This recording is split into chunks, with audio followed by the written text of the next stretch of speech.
Happy Friday in May, first Friday in May. I'm Pat Sloan. I'm so glad that you are here. We have lots of fun things today. And first we're going to say cheers with a Starbucks that is from you and you and you. Thank you so much for sending me these lovely cards. I enjoy them immensely. So we have the Bountiful, which is our Make-A-Wish project. It's a charity project we're doing with the Fat Quarter Shop, and it is funding Make-A-Wish for children, which is an awesome charity to be supporting. And we are on, I believe it's the third segment. So it's once a month, and we do a segment of this quilt, which is just so awesome. I am loving the big baskets, the big sizes of everything, and we're going to do some big flowers today. Now before we get to that, because we also have the library quilt and a few other things, so we're going to do the few other things first. And then we'll talk about what fabric will I use for this. Okay, it is Space and Astronaut Day. I think that's a wonderful thing for us to show quilts about. Space quilts, quilts with astronauts on it, astronaut fabric, space fabric. Space fabric has been super popular since I started quilting. Sometimes it leans a little bit more astronomy, but it's always got the stars and the planets and space things. And I did a quilt called Out of This World. And Out of This World was a block of the month that I did for another company, and we sewed this, and so many of you sewed along. Now, I don't have my original. I don't have this quilt anymore. I gave it to my great nephew. I sent a big box of quilts down to my niece for her and her husband and her little boys. So that was one of the ones that went down there so they could enjoy it. I thought it would be really fun for them. I had a space fabric in it that wasn't like kitty space fabric. It was fun. It was really fun to do. Now, I know there are actually some astronaut patterns out there, and of course, loads of things space oriented. So today, share those over my community page, Quilt Along with Pat Sloan. There's so much good stuff there. You just got to come every day. Remember, come to the group. So if you're on Facebook, don't just read your feed, because you only see a tiny percentage of things in your feed, just a little bit of what you subscribe to. So you have to come into the group, and then you can scroll it and see all of the new goodies, all the great inspiration that goes on. All right, I want to remind you about the Confidence Stitch, the Swatch kit that Kate at the Confidence Stitch has, plus the bonus, or not bonus, the add-on quilt that you can do. And so that is right here. So these can do the bucket hat. You know, they've got such darling fabrics. Look at this. Oops, look at that. And I did a video on this the other day, but I want you to be sure, because May 8th is your deadline for ordering the kit if you want to make that bigger quilt. On the yellow background, sunny yellow, it is so gorgeous. I love it. It's bright and happy. That is what I'm craving right now. Lots of happy things. Okay, let us go to the other side of the table and talk about fabric for the Make-A-Wish.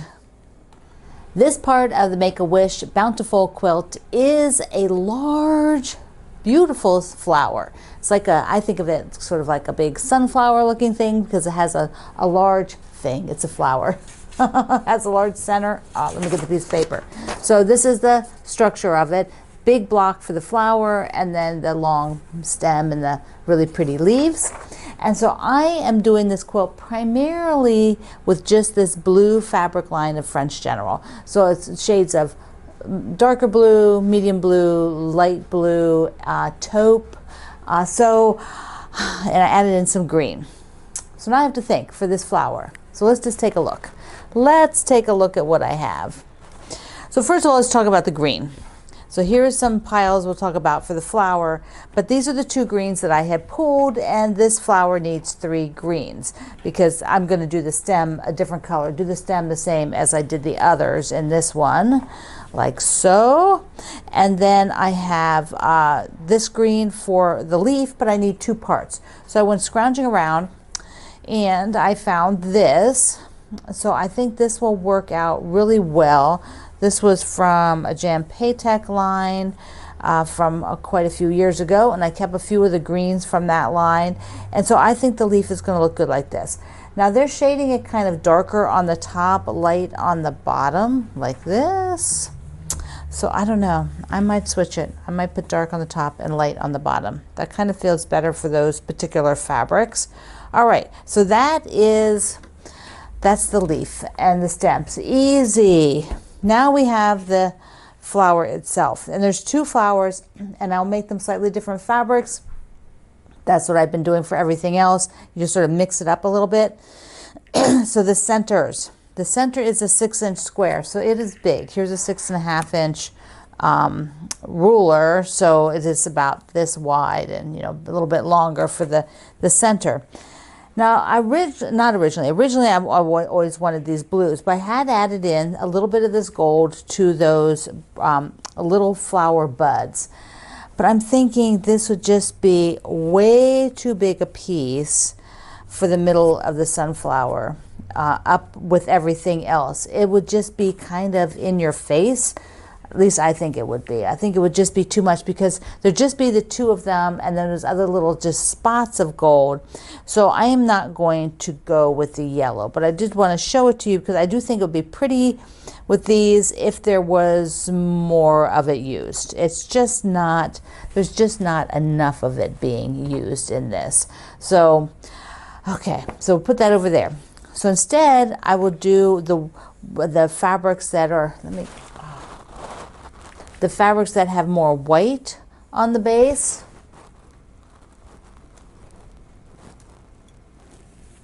Okay. Instead, I will do the fabrics that have more white on the base.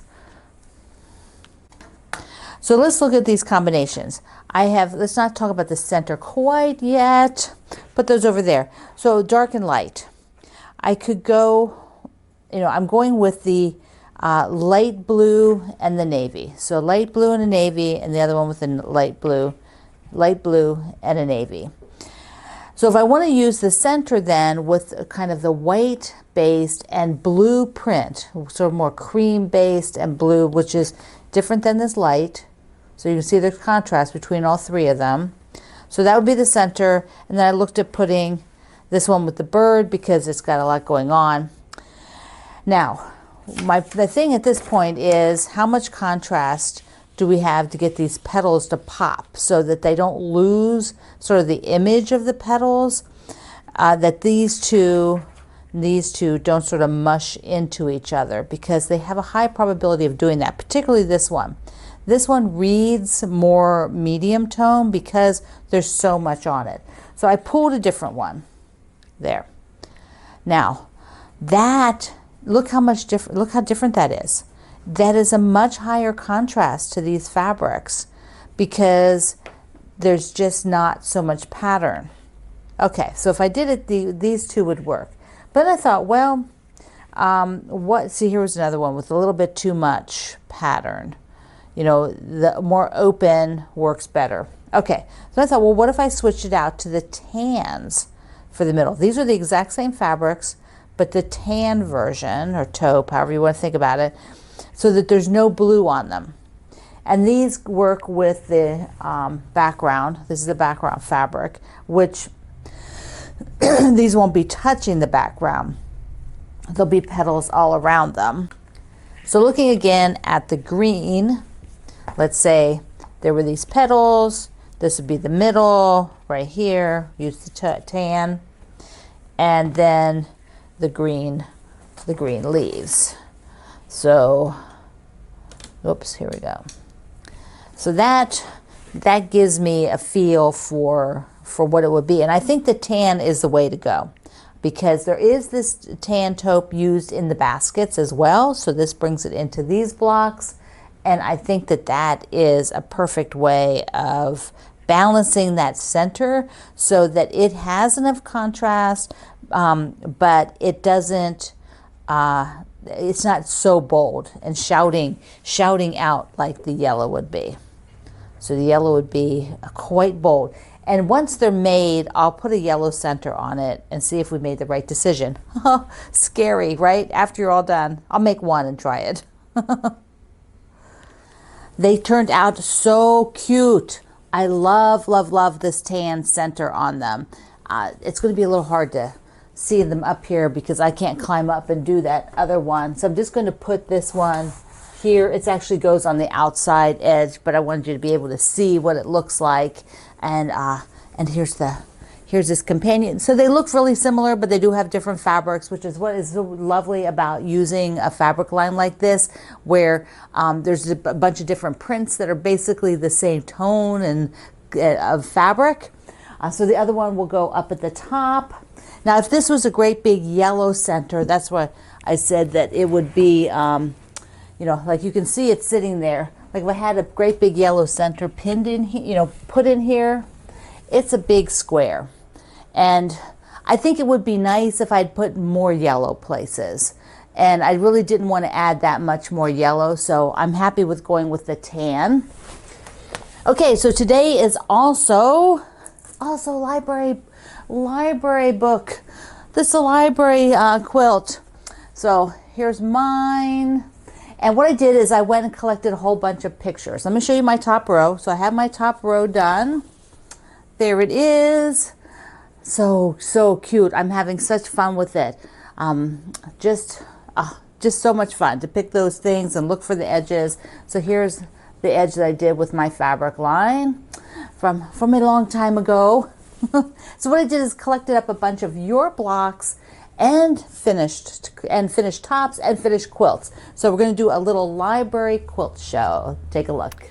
Adela's quilt is done. She has the whole top. Look at all the polka dots. I love that. Just that little addition of polka dots is so cute.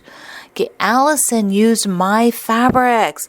The books are done with Promise Me, and then she used Sleepover for the bookshelf sashing, make the bookshelf. Doesn't that look fabulous? Oh, I love it. Of course, I love it. Barbara, our ambassador, here is one of her rows, and she's using this sweet little mouse fabric, and I have some of that fabric. I love it. And then here is the whole top. Look at that. It is so darn cute. That just turned out amazing, Barbara. Beth has a section. We're going to see sections and full things and some of both from people. Look at the dog. Look at the dog prints. And I love the text print for the background behind the books. Just perfect. There's some cute little edges too here and there. Beverly has got a couple of pictures of how she was working through some colors, which I thought was really neat that she shared that with us.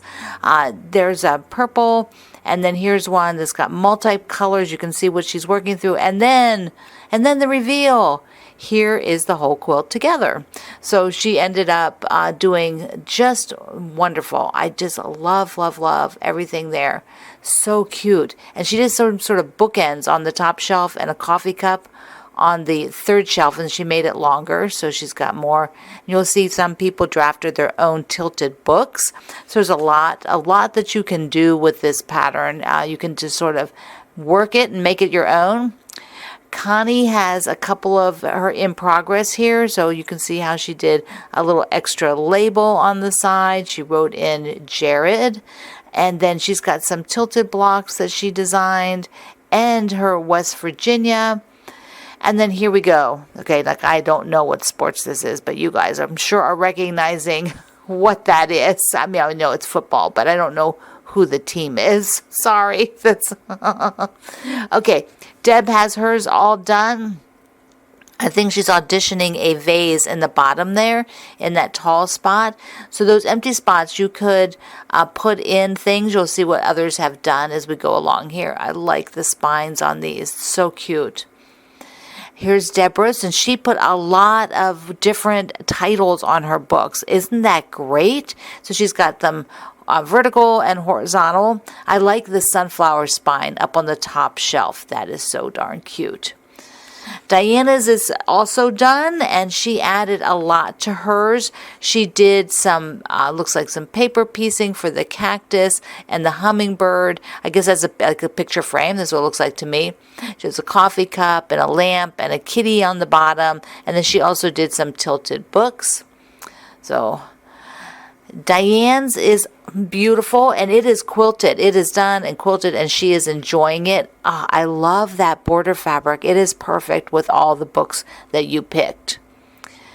Donna's is got a top. It looks like she's just working on the borders when I grab this picture from here. So it is also incredible. The border just brings everything together for your quilt, for your bookshelf quilt. Looks so good.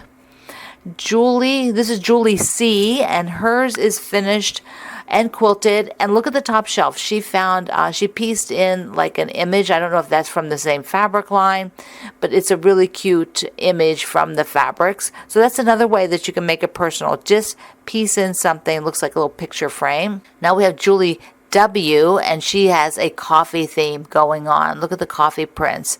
Of course, I love this a lot. Karen's is a horse theme. So here is one of her blocks that she shared, and she's got Prairie Dreams and Roundup as two selvages that she trimmed to use as titles. It is going to be spectacular. Keep sharing those blocks with us so we can see your progress, Karen. Catherine has beautiful blocks. Here's two of them, and she also has a lot of text prints on both for the book and then on the little title area. They look super good.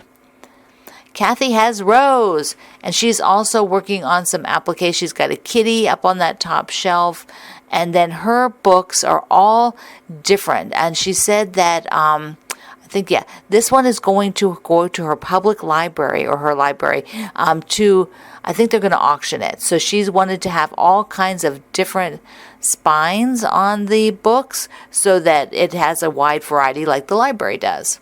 Here's our ambassador, Laura. She had a couple pictures she showed us in progress. Here are the blocks. Oh, don't they look good? I love that fabric. And then here she added in a few extra things like a spool and then the full quilt from Laura. Oh, I love your bookshelf fabric.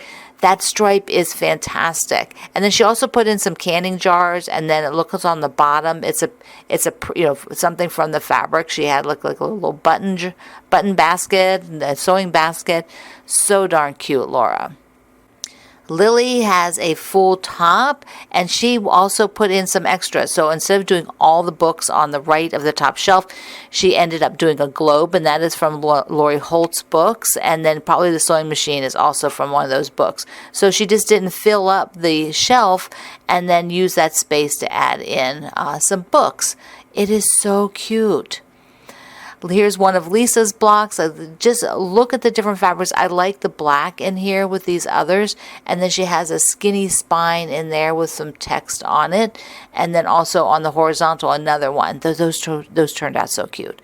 Just cute. So you can get all kinds of ideas here. We have a few more. Here is Samantha's. And she's got, look at the Dr. Seuss. Look how cute. And the cat in the hat. Oh, and there's more words next to that. Looks like more Dr. Seuss. Then she's got text prints and alphabets and geometry. Oh, how perfect. How perfect for geometry. Here's Sarah's, and these are rows. They're not sewn together, so I'm not sure if she's going to do sashing. Be sure to show us, Sarah, but it is fantastic. Another globe, and I believe that is from Lori Holt's book. There's a little tulip in a vase and a little plant. Just so cute. Okay, Sharon has rows for us to look at, and they are, look at the titles. She's got the Utah, and let's see, what else does she have? She has Blessings. This is so great. Doggy Diaries. That's a good one. Okay, Tammy's she has some vertical sashing between and a coffee cup, and she's got the letter T and a little sewing machine in the bottom middle. That's going to be so darn cute. Very cute. So Tanya has showed us 3 different sections of hers, and she's got the Alice in Wonderland, the Winnie the Pooh, there's Snow White, Peter Rabbit. So this is, well, look how fabulous this is to use those fabrics that you've been collecting. And then on this row, she has smaller little words for the horizontals, and then she's got darlings for the spine. They look good. And here's one more first that she's working on. So that is, they're just so cute. Okay, 2 more. Trina's.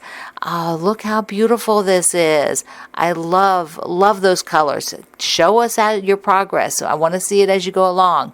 And our ambassador Yvonne is using my fabric. Isn't that cute? My Morrison Park. Look how cute that is. I believe she's using a jelly roll that she has. And so there you go. Look, look, look. Thank you everybody for sharing. So thank you for being here. Do your Make-A-Wish and work on your library blocks, because you know it's a must-make quilt. A library quilt is a must-make quilt for many of us, and I'm so happy to be able to give you one to do. So I love you. Mwah. Thank you for being here in the Sloan Zone. I will see you online.